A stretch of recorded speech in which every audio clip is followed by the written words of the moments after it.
ஒரு காலத்தில் காட்டில் அழகு நிறைந்த உயரமான பச்சை மரங்கள் இருந்தன. அங்கே புத்திசாலி நரி ஒன்று மாயாஜால தோட்டம் இருப்பதைக் கண்டது. அந்த தோட்டத்தின் நடுவில் ஒரு பெரிய பிரம்மாண்டமான மரம் இருந்தது. ஆனால் அந்த மரம் சாதாரணமான மரம் அல்ல, அது ஒரு புதையல் நிறைந்த மரமாக இருந்தது.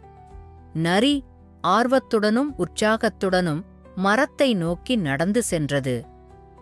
ஓ புதையல் மரமே, தயவு செய்து எனக்கு ஒரு சிறிய புதையலை தருவாயா என்று கேட்டது.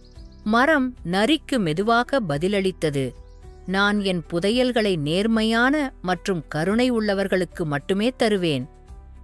ஆனால் நரி காத்திருக்கவோ அல்லது நேர்மையாக இருக்கவோ விரும்பவில்லை.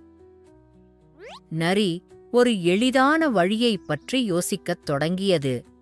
நான் சிங்கத்தை ஏமாற்றி மரத்தை பயமுறுத்தி புதையலை கொடுக்க வைப்பேன். நரி மறைமுகமாக யோசித்தது. எனவே நரி சிங்கத்திடம் சென்றது. ஓ வலிமை மிக்க சிங்கராஜாவே, அந்த பிரம்மாண்டமான மரம் நம்மிடமிருந்து புதையலை மறைத்து வைத்திருக்கிறது. நீங்கள் சென்று அதைக் கேட்க வேண்டும். சிங்கம் கோபமடைந்து நேராக மரத்தை நோக்கி கோபத்துடன் சென்றது. ஏ மரமே, என் காட்டில் புதையலை மறைக்க உனக்கு எவ்வளவு தைரியம் இருக்கும்? இப்போதே அந்த புதையலை வெளியே கொண்டு வா என்று சிங்கம் கோபத்துடன் கர்ஜித்தது. ஆனால் மரம் அமைதியாக பதிலளித்தது. ஓ சிங்கமே, புதையல் பலத்தால் மட்டும் ஒருபோதும் பெற முடியாது. அது ஞானிகளுக்கும் நேர்மையானவர்களுக்கும் மட்டுமே தரும். சிங்கம் வெட்கமாக உணர்ந்தது. அது தலையை குனிந்து மெதுவாக நடந்து சென்றது. நரி மரத்திற்குத் திரும்பி வந்தது. ஆனால் இந்த முறை ஏதோ மாறிவிட்டது போல் இருந்தது. நரி மெதுவாக மரத்திடம் சொன்னது, இனிமேல் நான் பொறுமையாகவும் நேர்மையாகவும் இருப்பேன். தயவு செய்து எனக்கு ஒரு வாய்ப்பு கொடுங்கள்.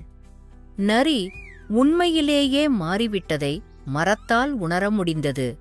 அந்த மரம் ஒரு சிறிய மரப்பெட்டியை திறந்து நரியிடம் கொடுத்தது. பெட்டியின் உள்ளே ஒரு தங்க காசும் ஒரு சிறிய குறிப்பும் இருந்தது. நீங்கள் எப்போதும் கண்டுபிடிக்கும் மிகப்பெரிய புதையல் எங்கே தெரியுமா? அது உங்கள் சிந்தனையில்தான் இருக்கிறது. நரி தனது தவறை புரிந்து கொண்டு நேர்மையான வாழ்க்கையை வாழத் தொடங்கியது.